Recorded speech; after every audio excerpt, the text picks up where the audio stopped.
Hi, I'm Kim Unseth. Welcome to Unseth Pottery. We are a husband and wife team.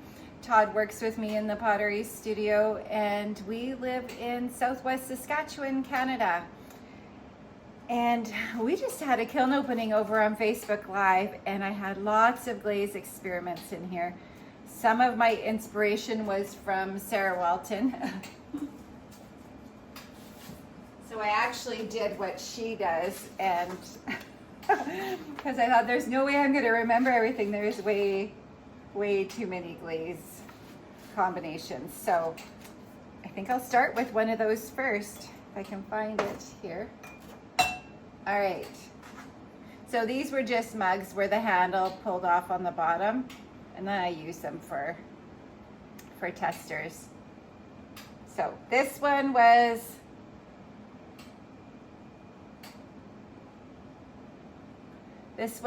Flux Blossom 2 times on 2/3 from the top, Sandstone 2 times up to the middle, from the bottom to the middle, and then I did Papaya 2 times in the middle over both the Flux Blossom and Sandstone, and then I did Sunrise above it in a band, and then Booga. What did I do? I must have just been having a crazy day. So you can see here, I did Sunrise, then I did Bougainvillea, and then I did Shallot, and then I did Fuzzy Peach at the top, if you want to screenshot that. If you're crazy enough to do, how many coats is that? 2, 4, 6, 8, 10, 12, 14 coats of glaze on a single mug. Yeah, that's really not repeatable. I guess I just had time, but that's fun. I'm not sure about the Sandstone. Actually, no, I like it. I think maybe I would have done the Sandstone a little higher and maybe not so many combinations of glaze. But anyways, and then I did a pumpkin because, oh shoot, I didn't do a picture of the pumpkin. I'm not sure what I did. Very similar to the last one. I know this is Sandstone, and I did Papaya and met the Sandstone with Papaya, and I did Sunrise, but I can't remember. I think the Sunrise was just along here. I can't remember for sure. Shucks, I thought I had taken a picture of that one as well. And Tapenade was the stem color, which is nice. It kind of went like a gray color. I thought it's like brown and gray. Yeah, I thought it would be more of a brown color. Yeah, anyways, super cute. I have a, oh, just about dropped that, and it's not real light. I have a whole bunch of pumpkins that I need to glaze, so we'll see what I do. Here's an experiment that didn't do what I thought it might do, but kind of fun. It crawled a little bit at the rim. So this was, kind of wanted a nice earthy glaze that incorporated some gray color. So I'm not sure, but this was a glaze that I mixed up myself with sage gray mason stain just in. Plainsman has a really good clear glaze recipe. I can't remember what it's called, but I'll link it below.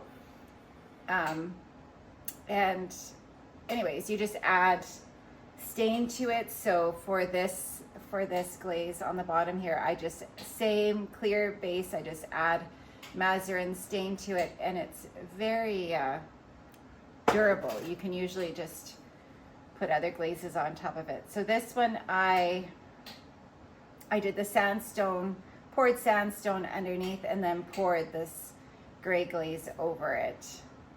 So I don't know what I think, but very rustic. I probably won't do it again. I'll probably see about tweaking it, and yeah.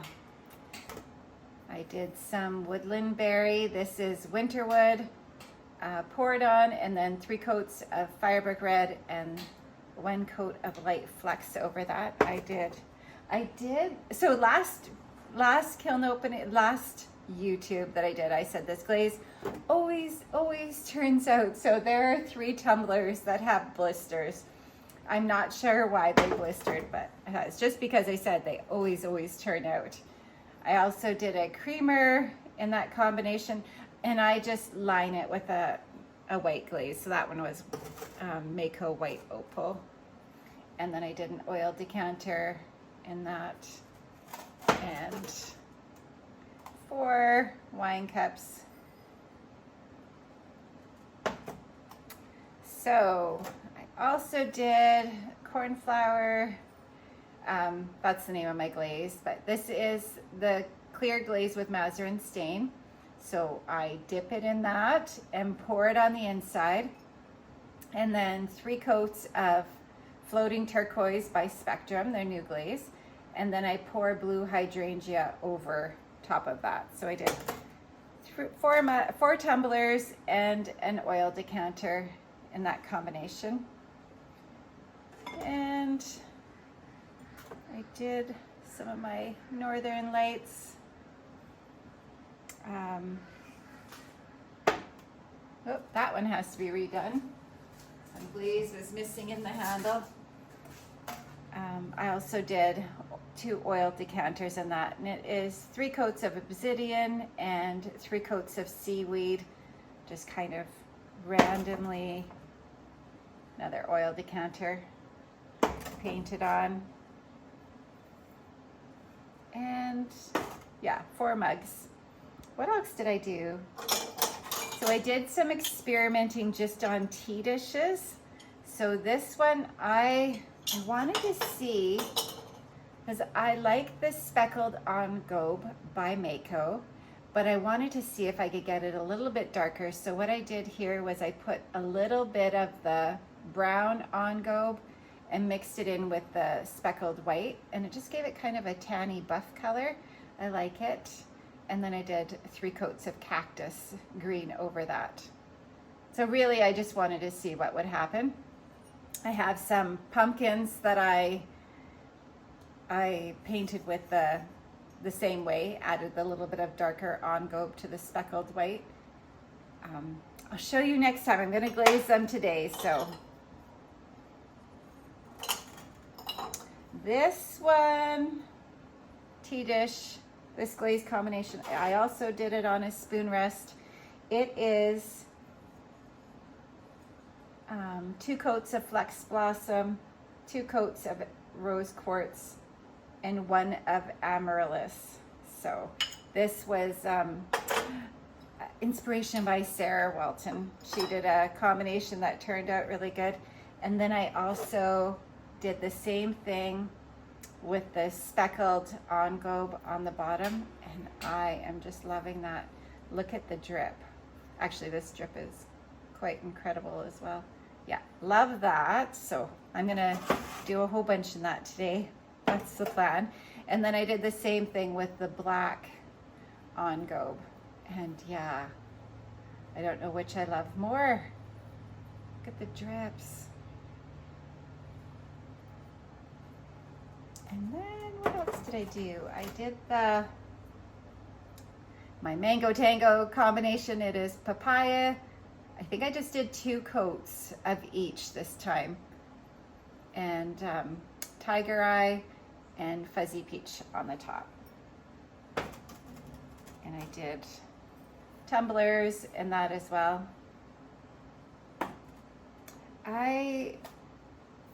Last time I was sharing with you about this combination that always got blisters, and then I thought, well, I wonder if I did Honey Flex 1 coat over everything at the beginning, if it would blister.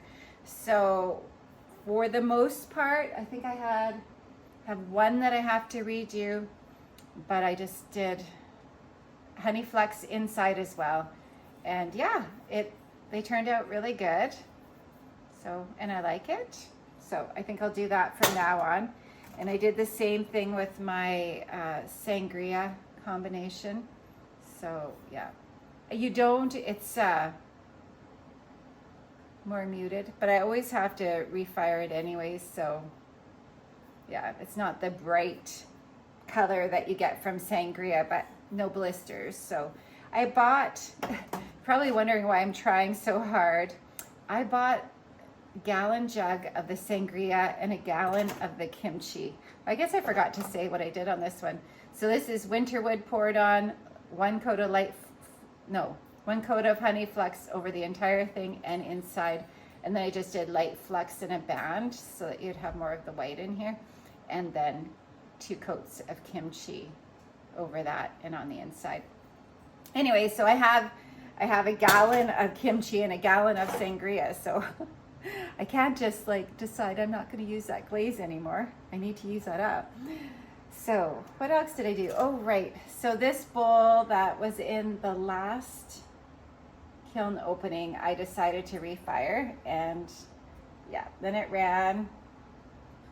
The only reason why I refired it was because of the orange, so that was silly because we still got that, and now it did that on the rim. So obviously it would have been better to leave it, live and learn. And Todd did a couple of Northern Lights platters. So this is obsidian and then the 3 coats of seaweed just on the rim. So we did 2 of those. What else? Oh, right. So I did some ring dishes and tea dishes doing this combination. I just poured in papaya, tiger's eye, and fuzzy peach and swirled it around. And that's what came up with. And then the outside was just papaya. So spoon rest in that. And then I also did it on a noodle bowl. Some of Todd's noodle bowls go oval. So I thought, oh, I'm just gonna do an experiment and see if this would work. How fun is that? And look at the way the glaze went into the texture. So the outside I didn't, well, the outside was really random as well, but I painted the outside in papaya and then I poured it on the inside and it would drip as you're trying to get the rim. So as I'm pouring it, I'm just kind of leading the glaze over with my finger, and then it would drip down the sides, and then I painted. So 1 coat of papaya on the outside, I think, yeah. So I didn't want it to be too thick and then run onto the kiln shelf, so just 1 coat, and then 1 coat of fuzzy peach at the very end over top of all the drips and everything. Yeah, but how fun is that? So I think that's it. Let me check. Often you miss stuff. Yeah, so I think the favorite out of this is this one. I just love Mako's Engobes, because if I was to do this in a black clay, then the entire piece would be black clay. But when you have an Engobe, you can just put that where you want it, much like underglaze. Very similar, but yeah, even better, it really doesn't stick to my shelves at all. Oh, I did have one experiment that didn't go well. I will show you. So I wanted to see, so I like painting Engobes on bisqueware. So I wanted to see what it would be like to paint the Engobe on bisqueware, and then I let it dry overnight, and I just wanted to see if it would absorb the same as if I was just glazing it. So then I dipped it in my white, and I even held it in there for a fair bit of time, and it is rough. It did not go on as thick as I needed it to. So in that case, you need to fire. You need to do your Engobe on your pieces going into the bisque kiln and let it fire so that you have the same amount of absorbency. It doesn't matter when you're hand painting, but when you're wanting to dip something and have it absorb like it's supposed to, you need to bisque fire it. So now I don't have hand painted white glazes, so I have to, I don't know what I'm gonna do, but I have to figure out how to Yeah. It's really easy to reglaze when you have a hand-painted glaze. I do have snow. Maybe I'll try snow on the outside by Amico and see if that works. Because yeah, I really don't want to waste. I did 4 mugs and they all were really rough and needing to be reglazed. I had heard somebody would take, so I do have cottontail, so I could do that. You know what, I'm gonna try that.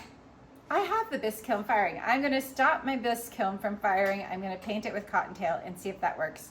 And I will let you know, because they said they just use the stroke and coat glazes and then put it in the bisque kiln. So that glaze, I would be worried because sometimes glazes change colors at that temperature. I've had that happen before when applying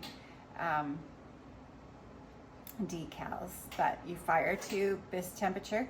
So white won't matter at all. So I'm gonna give that a try.